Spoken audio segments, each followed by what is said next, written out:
Les invito, busquen por favor, recuerden, estamos estudiando juntos el Sermón del Monte y estamos en la primera sección, en la sección de las bienaventuranzas. Entonces les invito a que busquen en sus Biblias, en Mateo capítulo 5. Mateo capítulo 5. Y vamos a leer, vamos a considerar juntos esta mañana. Solo por cuestión de tiempo, no vamos a leer todo el pasaje, solo vamos a leer el versículo que nos correspondería estudiar hoy.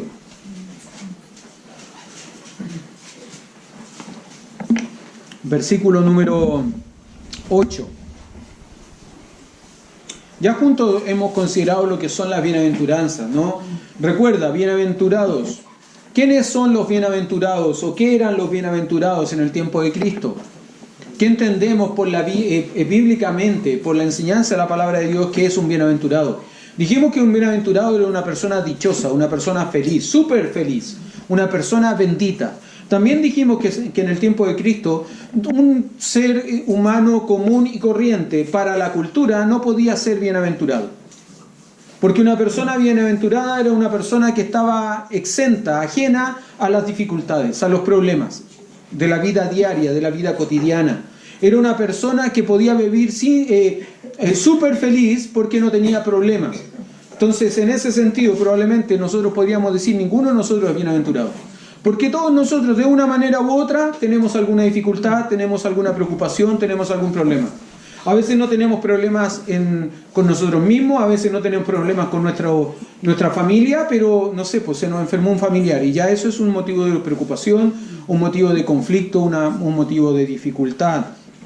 A veces, no sé, pues la falta de trabajo, la falta de sustento es una situación que nos conflictúa y eso nos genera un problema. A veces nuestras relaciones con otros es un problema, un conflicto. Entonces, en ese sentido, según el pensamiento de la cultura contemporánea a los días de Cristo, un hombre común y corriente como nosotros no podría ser bienaventurado. Pero se acuerda que el Señor Jesús va a cambiar el paradigma, va a cambiar el sentido. Él va a decir, no como piensa la cultura, que solo los dioses y los muertos son bienaventurados. Él va a decir, cualquier persona puede ser bienaventurada cuando encuentra su alivio, su consuelo, su riqueza en la persona de Dios. Él puede ser un bienaventurado. Y hasta aquí nosotros hemos considerado, hemos visto, ¿no?, que son bienaventurados los pobres de espíritu, los que están en bancarrota espiritual y así se reconocen delante de Dios.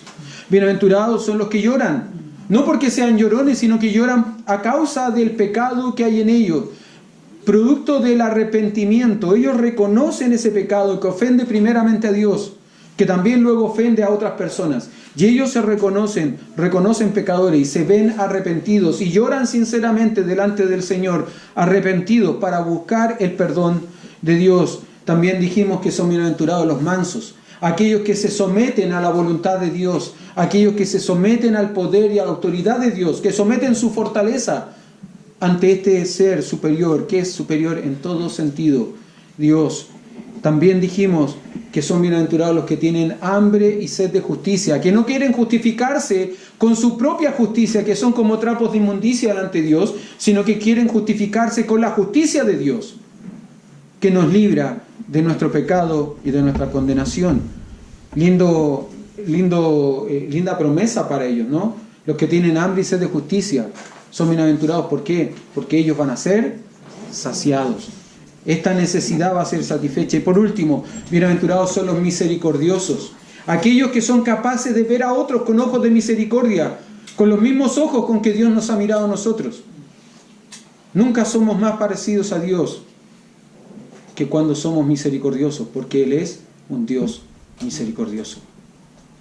Pero hoy día vamos a estudiar juntos una nueva bienaventuranza, la sexta. Verso 8, bienaventurados los de limpio corazón. ¿Por qué? Porque ellos verán a Dios. Bienaventurados los de limpio corazón, porque ellos verán a Dios. Los de limpio corazón, para poder entender, hermano, ¿qué significa esta bienaventuranza? ¿Qué es el sentido de esta bienaventuranza? Necesitamos entender bíblicamente qué es el corazón. Biológicamente creo que lo entendemos, ¿no? Nosotros sabemos biológicamente lo que es el corazón. ¿Qué es el corazón biológicamente?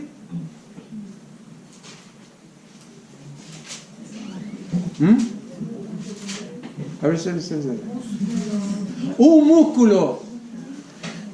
¿Qué es lo que hace un músculo? Un músculo que bombea, ¿no? Bombea sangre, ¿no es cierto? Este es un músculo que bombea sangre, que irriga todas las partes de nuestro cuerpo. Usted sabe que si una parte del cuerpo no recibe sangre, no se le irradia sangre, se termina por secar. Y cuando esa parte del cuerpo se termina por secar, es necesario hacer algo con ella. ¿Sabe qué?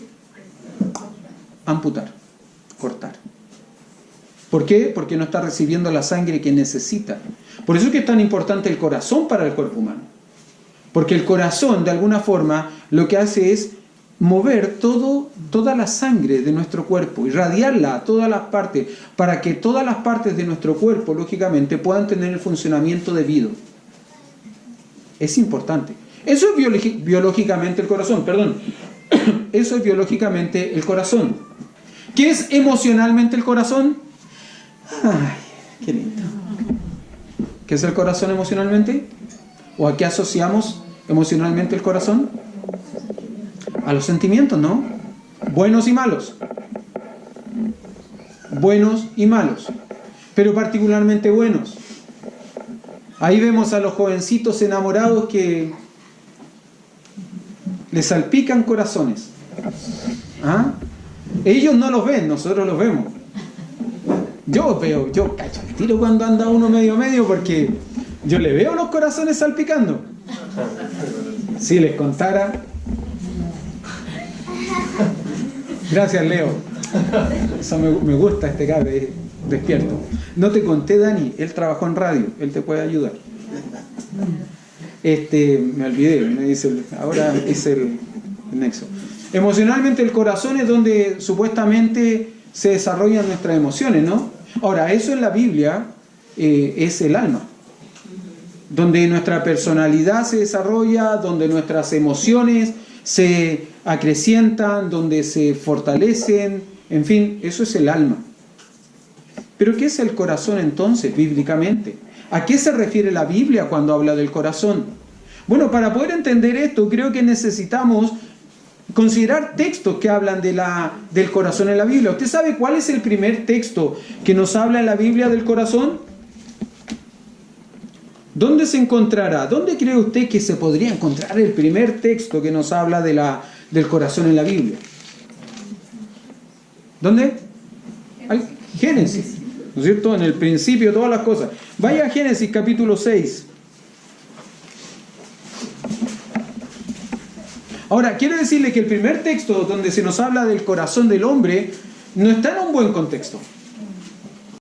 Génesis 6 no es un capítulo que nos hable precisamente de las cosas buenas del hombre.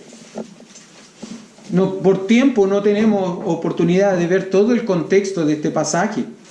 Pero capítulo 6 no es un pasaje que nos habla precisamente de las cosas buenas del hombre. De hecho, probablemente si usted ve en el título del capítulo, verá que dice la maldad de los hombres, probablemente.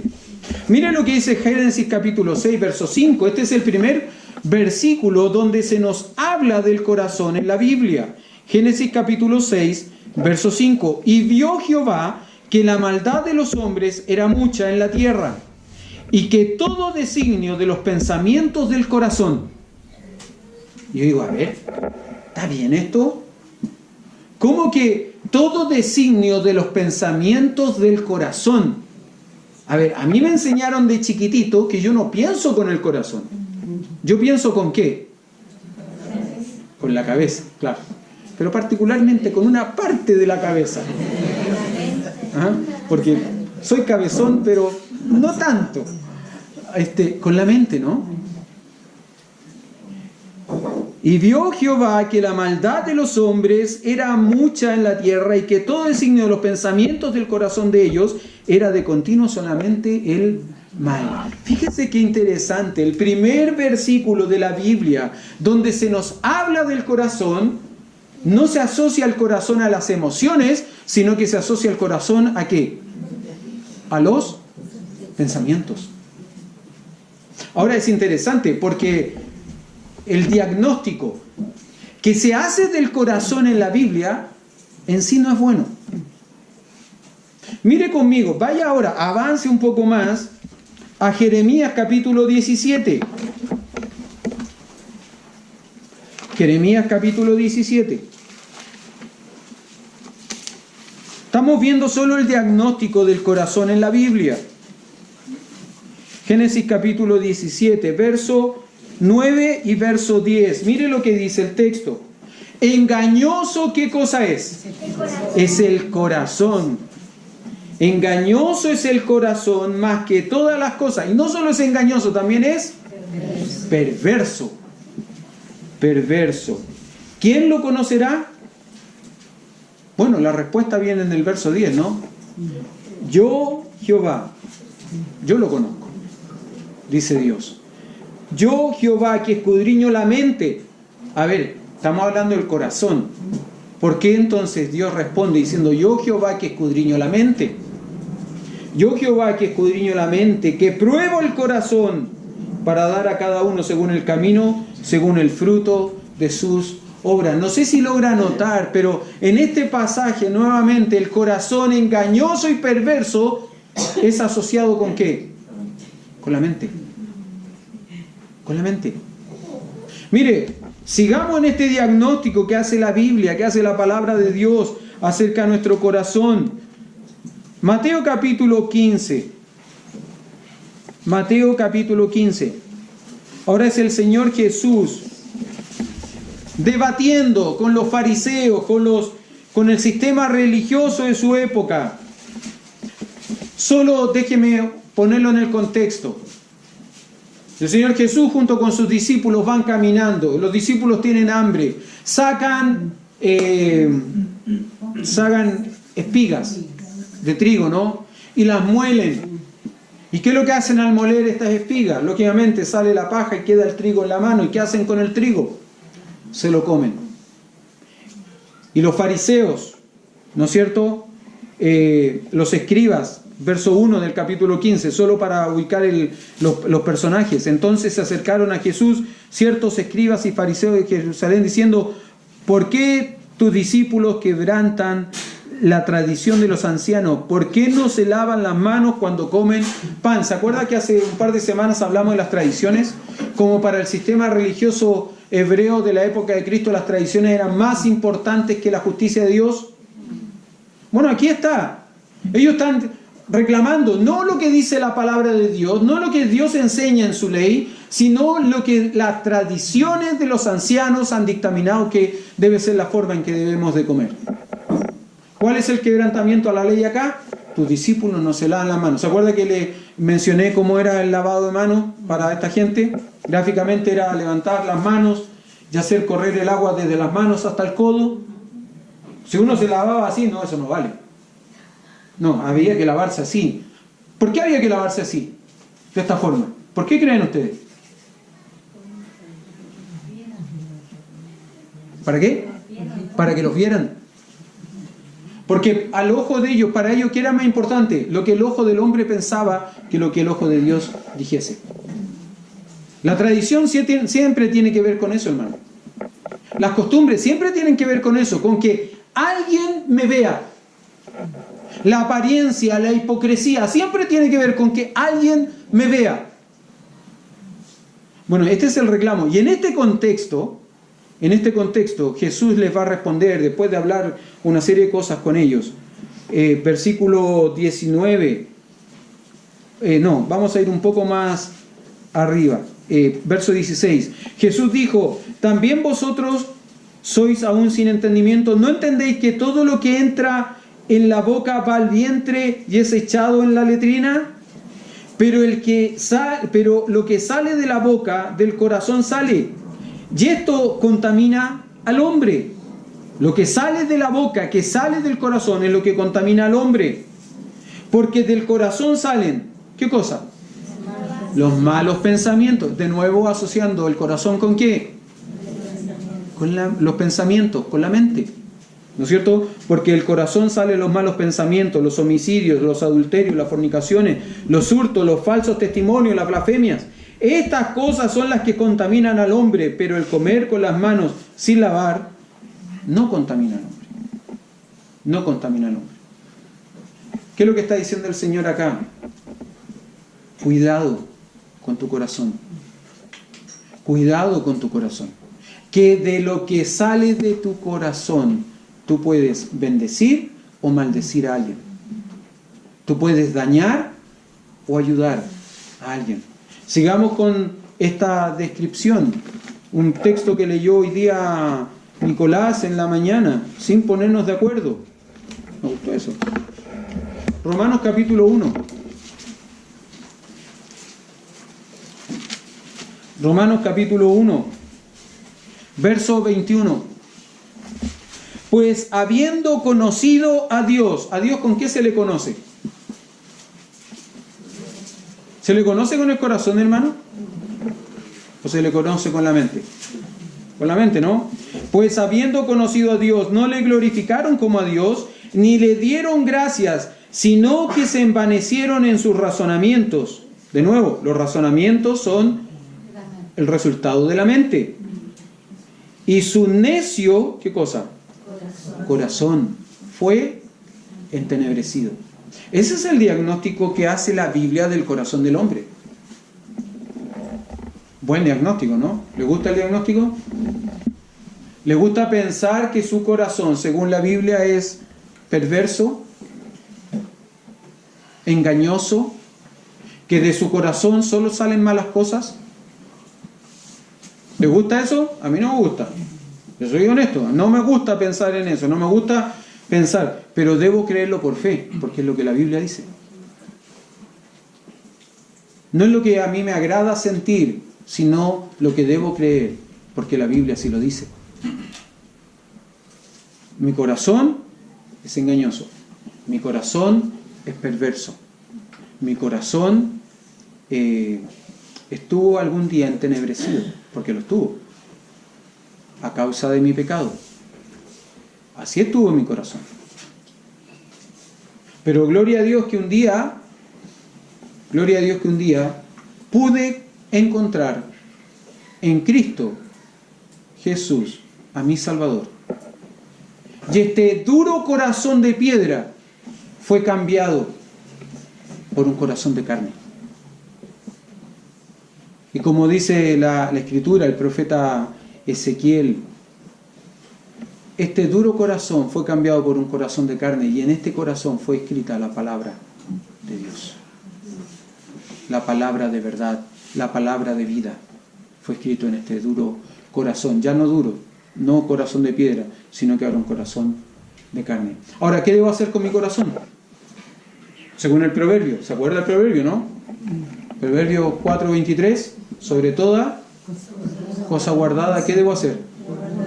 Guardar mi corazón. ¿Por qué? Porque de él mana, y a veces no entendemos muy bien qué significa mana. Pensamos que mana ahí es el maná del desierto. No.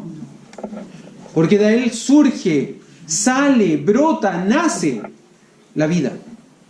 ¿Se acuerda que el Señor Jesús, hablando de nuevo en Mateo 15, le va a decir a los fariseos, es del corazón que salen las malas cosas, pero del corazón también salen buenas cosas? ¿Cuándo? Cuando hemos tenido este encuentro personal con el Señor. Pueden surgir buenas cosas, sobre toda cosa guardada. Guarda tu corazón, porque de él mana la vida. Mana la vida.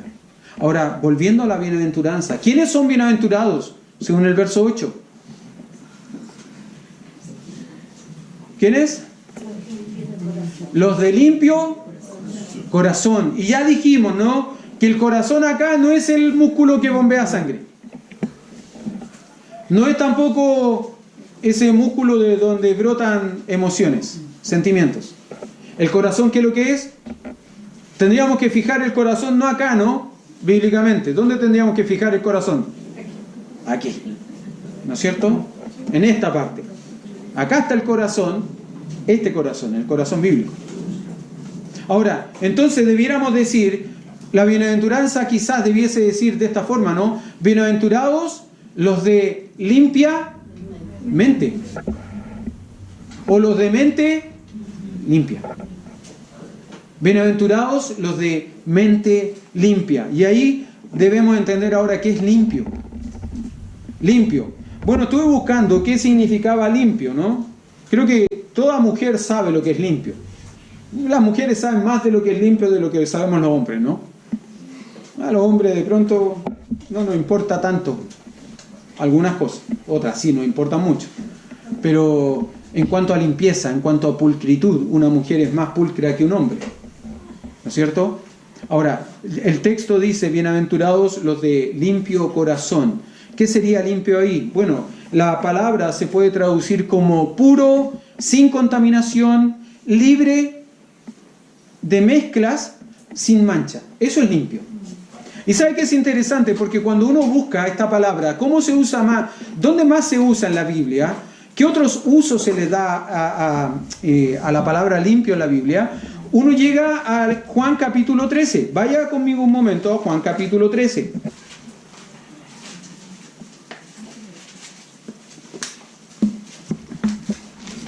Juan capítulo 13 es un capítulo que está en el contexto de la última cena del Señor con sus discípulos en el aposento alto. Ahora, yo no sé si usted recuerda, pero antes de que comenzase la última cena en el aposento alto, el Señor Jesús hizo algo particular con sus discípulos. ¿Se acuerda qué cosa hizo? Les lavó los pies a los discípulos. ¿Se acuerda? Ahora, si usted recuerda el contexto histórico, usted entenderá que la persona en una casa que limpiaba o lavaba los pies de los invitados a una cena siempre era el esclavo de menor rango dentro de la casa. El siervo más bajo dentro de una casa era el que lavaba los pies de los invitados. Entonces, cuando Cristo se presenta ante sus discípulos y les lava los pies, ¿qué es lo que está haciendo? ¿Con quién se está identificando Cristo? Primero con un siervo. ¿Cualquier siervo? El de menor rango, el más bajo. Ahora, sus discípulos entienden esto, ven esto. Y particularmente uno de ellos, ¿no? El que siempre lleva la voz cantante, Pedro, le dice, por ningún motivo, Señor. ¿Tú me vas a lavar los pies a mí? No, ni se te ocurra. ¿Por qué? Porque Pedro, de alguna forma, está reconociendo que no es el lugar que le corresponde a Cristo. ¿No es cierto? Pero es interesante. Vea conmigo, por favor, Juan capítulo 13. Juan capítulo 13, verso 5. Luego puso agua en un lebrillo y comenzó a lavar los pies de los discípulos y a enjuagarlos con la toalla con que estaba ceñido. Entonces vino a Simón Pedro y Pedro le dijo, Señor, ¿tú me lavas los pies? Respondió Jesús y le dijo, lo que yo hago tú no lo comprendes ahora, más lo entenderás después. Pedro le dijo, no me lavarás los pies jamás. Jesús le respondió, si no te lavare, no tendrás parte conmigo. Y aquí es interesante porque Pedro, después de que no quiere que le laven los pies, pide que lo hayan completito, de pie a cabeza, ¿no es cierto? Y le dijo Simón Pedro, Señor, no solo mis pies, sino también las manos y la cabeza. Interesante Pedro.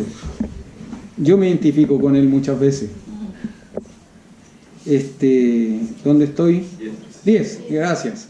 Jesús le dijo, el que está lavado no necesita sino lavarse los pies, pues está todo limpio. Y ahí usa la misma palabra. Puro, sin contaminación, sin mancha, sin mezcla. Otra expresión sería sin defecto, sin mácula, sin pecado. El que está todo limpio. Y vosotros limpios estáis, aunque no todos. Lógicamente, él sabe de Judas, ¿no? Cristo conoce, sabe la situación de Judas. Porque sabía a quién le iba a entregar. Por eso dijo, no estáis limpios todos. Así que después que le hubo lavado los pies, tomó su manto, volvió a la mesa y le dijo, ¿sabéis lo que es hecho? Vosotros me llamáis maestro y señor y decís bien porque lo soy.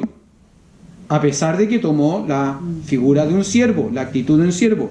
Él es maestro y señor, ¿no es cierto?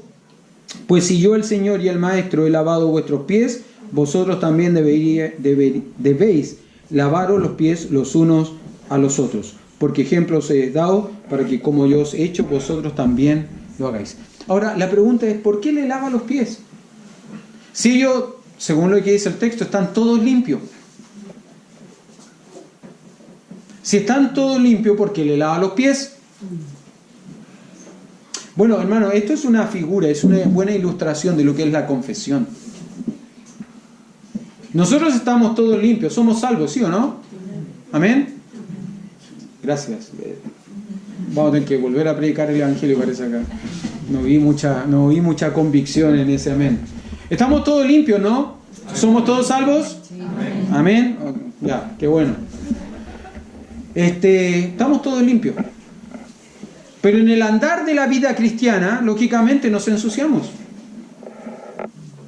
Todos los días cometemos pecados, de una u otra forma, por omisión o por comisión, cometemos pecados.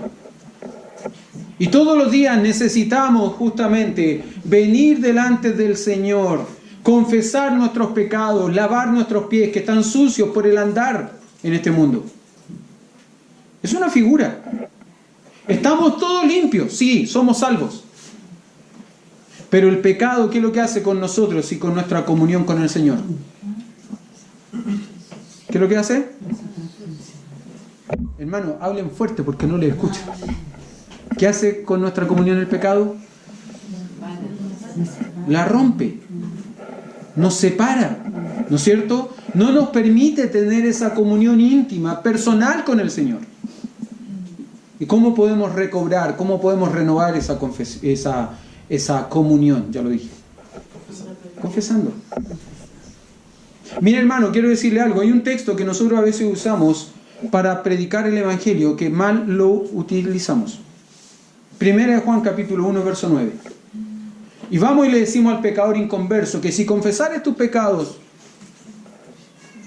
¿cómo dice el texto? Que si confesamos nuestros pecados, Él es fiel y justo para perdonar nuestros pecados y limpiarnos de toda maldad, ¿verdad? ¿Sí?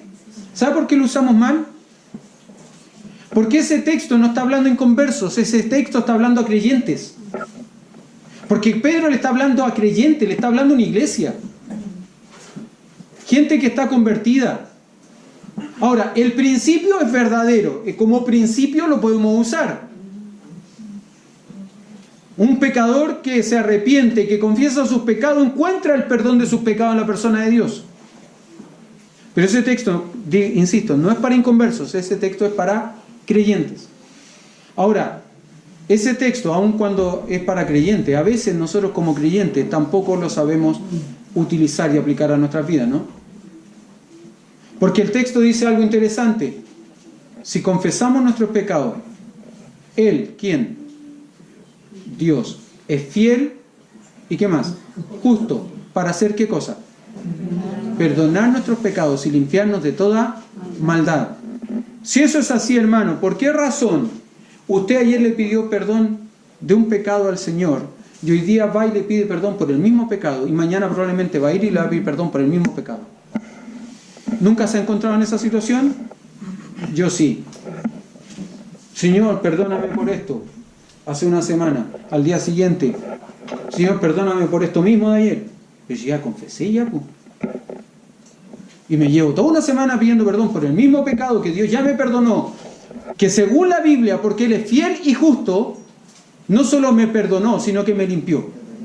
Y sigo pidiendo perdón por lo mismo, y por lo mismo, y por lo mismo, y por lo mismo.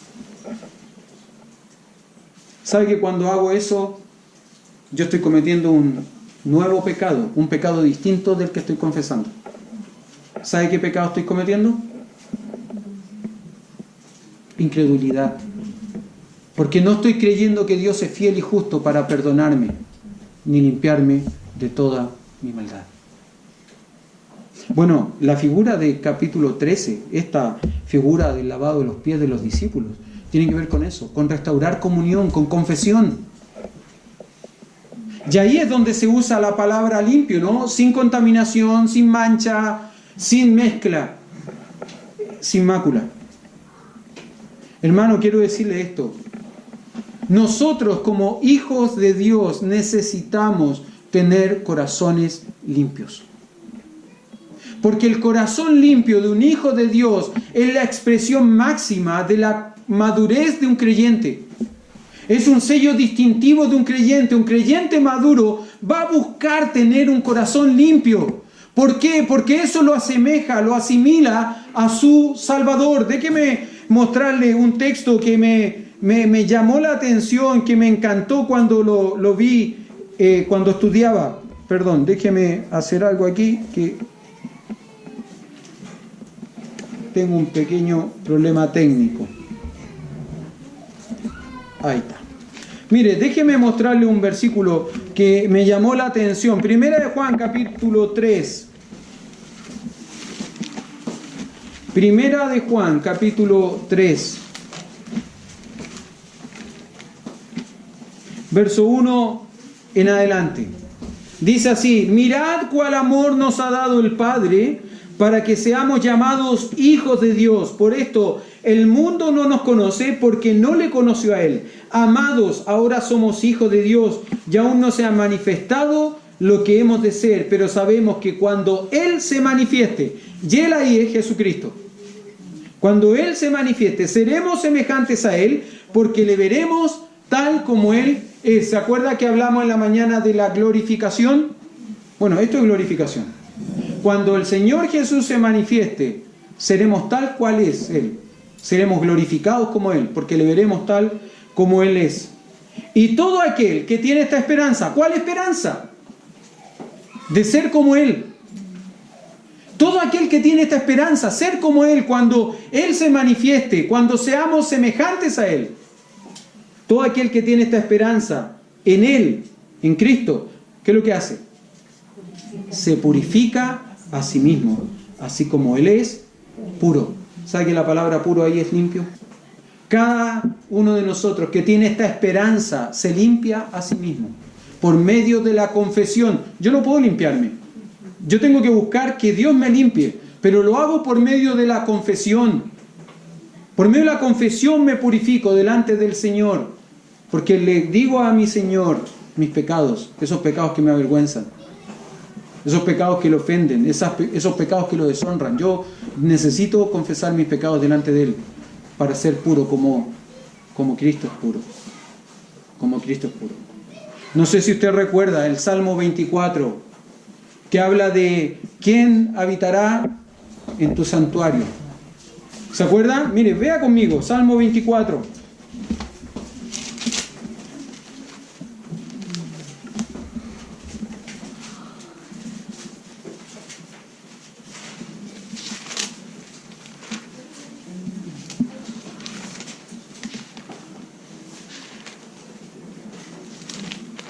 Salmo 24. ¿Quién subirá al monte de Jehová?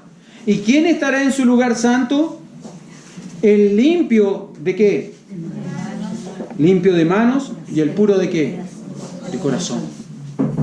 El limpio de manos y el puro de corazón. El que no ha elevado su alma a cosas vanas.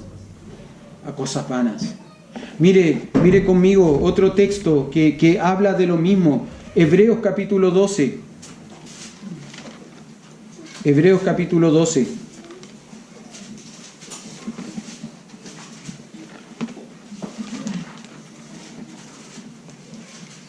Verso 14. Dice: seguid la paz con todos. ¿Y qué más? La santidad, sin la cual nadie verá a Dios o al Señor. Sin la cual nadie verá al Señor. Hermano, ¿sabe por qué es tan importante tener un corazón limpio? Porque a través de un corazón limpio nosotros logramos ver a Dios. Y alguien me dirá: pastor, cuidado con lo que está diciendo, porque nadie vio a Dios jamás sin morir. Es verdad. Nosotros un día vamos a ver al Señor en el cielo, ¿no? Vamos a estar en su viva presencia, disfrutando por toda la eternidad con Él. Pero a veces nosotros perdemos de vista al Señor en las cosas más simples y pequeñas de la vida. Porque nuestro corazón o nuestra mente está tan llena de cosas que perdemos de vista las pequeñas y grandes bendiciones del Señor en las cosas pequeñas, en las cosas simples. A mí me llama la atención cuando a veces en el culto de oración venimos y lloramos dando gracias al Señor por la vida, por la salud, por esto, por aquello, por acá, que son cosas simples, ¿no? Pero a veces eso se ha transformado en una muletilla en nuestra vida. Tengo que decir algo, entonces, como no sé qué decir, digo esto. No tengo problema cuando usted lo dice porque realmente lo siente, porque realmente eso es una verdad para usted.